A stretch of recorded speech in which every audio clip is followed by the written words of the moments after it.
Hey folks, it's John. Last upload of the evening. This is going to be a super quick one because I felt like sharing it. But there's no mystery to this one. There's nothing special about it. It's just really effing cool. So I was doing the rounds today, looking for a small 110 BCD chainring. If you don't know what BCD is, it stands for bolt circle diameter.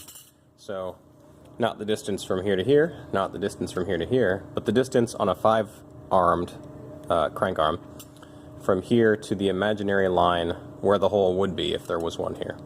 So in this case, it's 110 millimeters, and generally you expect to find the very smallest size you can find at 34. 34 teeth is generally accepted as the smallest possible size, or at least smallest common size, for 110 BCD cranks.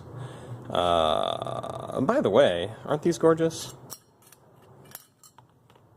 Someday I know that the left crank arm will come in. Someday. Beautifully machined. I believe these are Grafton.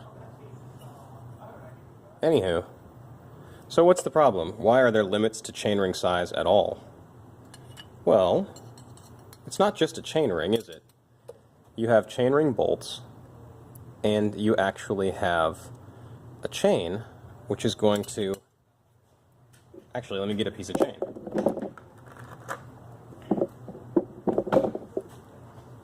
You have a chain,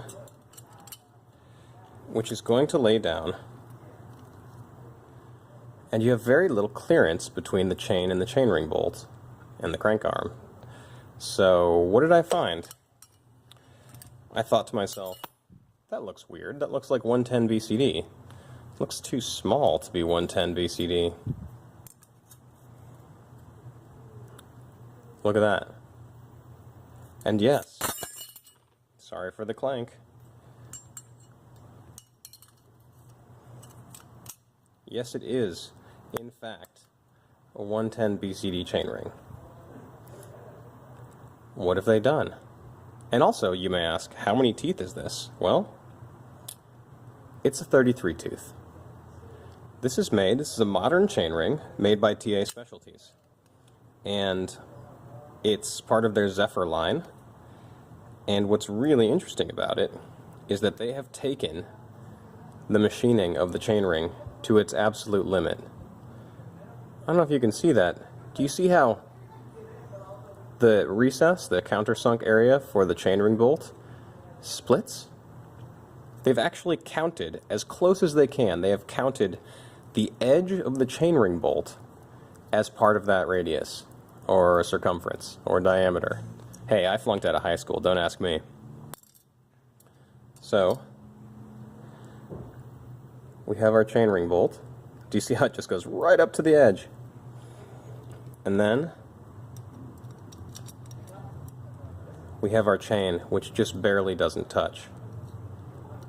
Now, I think they probably could have pushed it a little further, don't you? Look at that, you got like 2 millimeters. Anyway, I just thought that was really, really cool.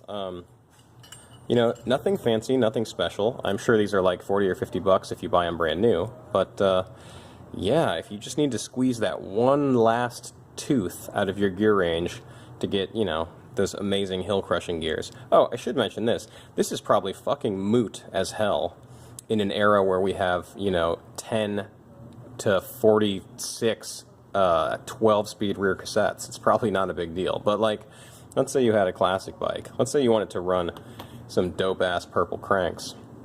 And 34 was just not going to cut it. Well, our frogs, our homeboys, Los Pepes in France, they've got your back. And if you ever want to buy a chainring, but you're not, it doesn't seem like someone makes it, check with TA Specialties. They make a lot of really, well, specialized chainrings. You might just find what you need. This reminds me, in fact, of a thing that you would see on perhaps very old track bike stuff from Suntour. So there is a lower limit to the size of the track cog that you can put on your track wheels. Tends to be generally about 13 teeth. Underneath of 13, your chain wrap becomes so tight that the 1/8-inch track chain that you would be using for track racing actually touches the lock ring. You know, the lock ring needs to be a certain diameter to be strong enough to hold the force of you pedaling it or resisting the cog. And at a certain point, the chain hits the lock ring. So there are two companies that I know of that make a lock ring and cog set that get around this problem.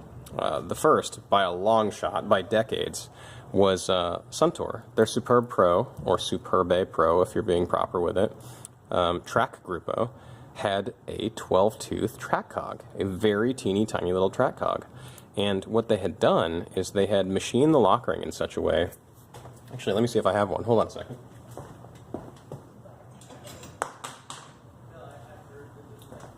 Well, I don't have one, but I have one that will sort of illustrate what I'm talking about. Do you see that lip there? Their lip was a little bit deeper. But basically, you would have your lock ring locked down all the way, and normally the chain would then be basically being derailed by the lock ring. It would be like this, where you couldn't get the chain to go down all the way. So the special Suntour lock ring had just enough of an edge to it where the chain could still fully engage. If you own Phil Wood track stuff, you will notice that it also has a funky lock ring, which is designed that way for the same purpose. So, last video of the night, clocking in at about 7 minutes. I just thought this was super neat. And super indicative of what can be accomplished with small batch mom and pop manufacturing. You know, if you can dream it, some asshole somewhere will build it for you.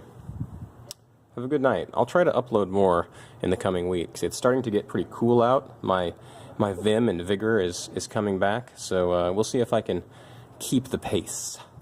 Yellow Sheldon out.